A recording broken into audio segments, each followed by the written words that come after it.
مضمون شہریت سبق نمبر 1 اپنے دستور کا تعارف حصہ دوم پارٹ 2 حکومتی امور یعنی کیا؟ حکومتی امور میں کن باتوں کا شمار ہوتا ہے؟ ملک کی سرحد کی حفاظت کرنا، بیرونی حملوں سے ملک کی حفاظت کرنے سے لے کر غریبی دور کرنا، روزگار کے موقع پیدا کرنا، تعلیم اور صحت سے متعلق خدمات، صنعت اور کارخانوں کو فروغ دینا، کمزور طبقوں کا تحفظ، خواتین، بچوں اور آدیواسیوں کی ترقی کے لیے منصوبہ بندی کرنے تک کے بارے میں حکومت کو قانون سازی کرنا ہوتی ہے۔ قوانین پر عمل آوری کے ذریعے سماج میں تبدیلیاں لانی پڑتی ہیں۔ مختصر یہ کہ جدید دور میں حکومت کو خلائی تحقیق سے لے کر عوامی صفائی تک کے معاملات میں فیصلے لینے ہوتے ہیں۔ اس کو حکومتی امور کام کاج کہتے ہیں۔ دستور کا مفہوم اور اس کی ضرورت سمجھ لینے کے بعد اب ہم بھارت کی دستور سازی سے متعلق معلومات حاصل کریں گے۔ دستور سازی کا پس منظر۔ بھارت کی دستور سازی کا کام 1946 ہی میں شروع ہو چکا تھا۔ تحریک آزادی کے رہنماؤں کا ماننا تھا کہ آزاد بھارت کا حکومتی کام کاج انگریزوں کے تیار کردہ دستور کے مطابق نہیں بلکہ بھارتیوں کے تیار کردہ دستور کے مطابق چلنا چاہیے۔ لہٰذا بھارت کا دستور تیار کرنے کے لیے ایک کمیٹی تشکیل دی گئی جسے دستور ساز مجلس کہا جاتا ہے۔ دستور ساز مجلس ہمارے ملک 15 اگست 1947 کو آزاد ہو گیا۔ اس سے پہلے ہمارے ملک پر انگریز حکومت کرتے تھے۔ انگریزوں نے انتظامی سہولت کے لحاظ سے ملک کو صوبوں جیسے صوبہ ممبئی، صوبہ بنگال اور صوبہ مدراس ان 3 علاقوں میں تقسیم کر رکھا تھا۔ ان علاقوں کی انتظامی امور کی دیکھ بھال عوامی نمائندوں کے ذریعے کی جاتی تھی۔ کچھ علاقوں کے انتظامی امور مقامی راجاؤں کے ذمے تھے۔ ایسے علاقوں کو سنستھا خود مختار ریاست اور ان کے منتظم کو حکمران کہا جاتا تھا۔ دستور ساز مجلس میں ان علاقوں اور خود مختار ریاستوں کے نمائندے شامل تھے۔ دستور ساز مجلس میں کل 299 نمائندے تھے۔ راجندر پرساد دستور ساز مجلس کے صدر تھے۔ ڈاکٹر بابا صاحب امبیڈکر کی خدمات۔ ڈاکٹر بابا صاحب امبیڈکر دستور ساز مجلس کے مسودہ کمیٹی کے صدر تھے۔ انہوں نے مختلف ملکوں کے دستور کا گہرا مطالعہ کیا تھا۔ انہوں نے دن رات سخت محنت اور غور و فکر کے بعد دستور کا مسودہ تیار کیا۔ اس مسودے کو دستور ساز مجلس میں پیش کیا گیا جس کی ہر دفعہ پر سلسلہ وار بحث کی گئی۔ کئی اصلاحات تجاویز کی گئی۔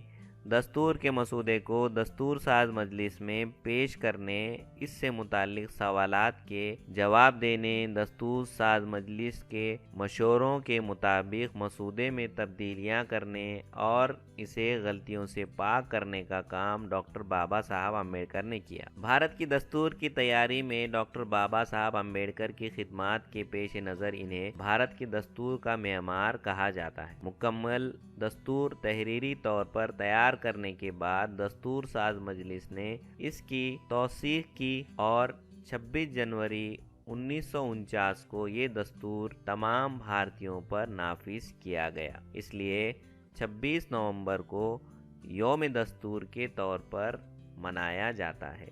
آئیے سمجھتے ہیں بھارت کا عین، اس کی تمہید کیا ہے۔ بچوں یہ ہمیں یاد ہونا چاہیے۔ تمہید: ہم بھارت کے عوام متانت اور سنجیدگی سے عزم کرتے ہیں کہ بھارت کو ایک مقتدر، سماجوادی، غیر مذہبی عوامی جمہوریہ بنائیں اور اس کے تمام شہریوں کے لیے حاصل کریں انصاف، سماجی، معاشی اور سیاسی، آزادی خیال، اظہار، عقیدہ، دین اور عبادت، مساوات باعتبار حیثیت اور موقع، اور ان سب میں قوت کو ترقی دیں جس سے فرد کی عظمت اور قوم کے اتحاد اور سالمیت کا تیقن ہو۔ اپنی آئین ساز اسمبلی میں آج 26 نومبر 1949 کو یہ آئین ذریعہ حاضہ اختیار کرتے ہیں، واضح کرتے ہیں اور اپنے آپ پر نافذ کرتے ہیں۔ یہ ہمارے دستور کی تمہید ہے۔ بچوں یاد رکھیے 26 جنوری کا دن ہم یوم جمہوریہ کے طور پر مناتے ہیں۔ اس دن دہلی میں راج پتھ پر ہمارے ملک کی فوجی، ثقافتی، سماجی تہذیب کا مظاہرہ کیا جاتا ہے۔ ہمارے ملک کے صدر اس کی صدارت کرتے ہیں اور رنگا رنگ پروگرام پیش کیا جاتا ہے اور ہم لوگ ہمارے اسکولوں میں ترنگا جھنڈا لہرا کر اس کی تعظیم کر کر یوم جمہوریہ مناتے ہیں۔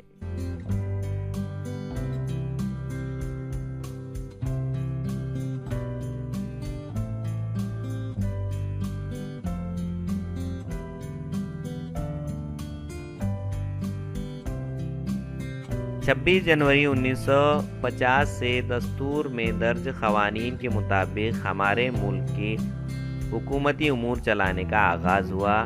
اس روز بھارت کا جمہوری ملک کے طور پر وجود عمل میں آیا، اس لیے 26 جنوری کا دن یوم جمہوریہ کے طور پر منایا جاتا ہے۔ کتنا باعث فخر واقعہ ہے یہ۔ دستور ساز مجلس میں بحث و مباحث اور غور و فکر کے بعد فیصلہ لیا گیا۔ مخالف آراء کا احترام اور ان کی مناسب تجاویز کو قبول کرنا دستور سازی کے عمل کی خصوصیت تھی۔ دستور کا مکمل کرنے میں 2 سال 11 مہینے اور 17 دن کا عرصہ لگا۔ بنیادی دستور میں کل 22 آرٹیکل، 395 دفعات اور 8 شیڈول ضمیمے ہیں۔ کیا آپ جانتے ہیں ڈاکٹر راجندر پرساد، جواہر لال نہرو، ڈاکٹر بابا صاحب امبیڈکر، ولبھ بھائی پٹیل، مولانا ابوالکلام آزاد، سروجنی نائیڈو، کرپلانی، راج کماری امرت کور، درگا بائی دیشمکھ، ہنسا بین مہتا وغیرہ دستور ساز مجلس کے رکن تھے۔ دستور ساز مجلس کے قانونی مشیر کے طور پر ماہر قانون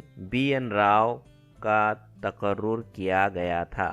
کیا آپ جانتے ہیں ڈاکٹر بابا صاحب امبیڈکر نے آبی انتظام، خارجہ تعلقات، ملکی تحفظ، صحافت، معاشیات اور سماجی انصاف جیسے شعبوں میں بھی خدمت انجام دی ہیں؟ آئیے کر کے دیکھیں، کیا آپ کو یہ پسند ہے کہ آپ کی جماعت کے معاملات قوانین کے مطابق چلیں؟ اس ضمن میں آپ کن قوانین کو شامل کریں گے؟ اپنی جماعت کے لیے قوانین کی فہرست تیار کیجیے۔ ذیل کی تصویر میں ڈاکٹر بابا صاحب امبیڈکر بھارت کے دستور کا مسودہ دستور ساز مجلس کے صدر ڈاکٹر راجندر پرساد کو پیش کرتے ہوئے نظر آ رہے ہیں۔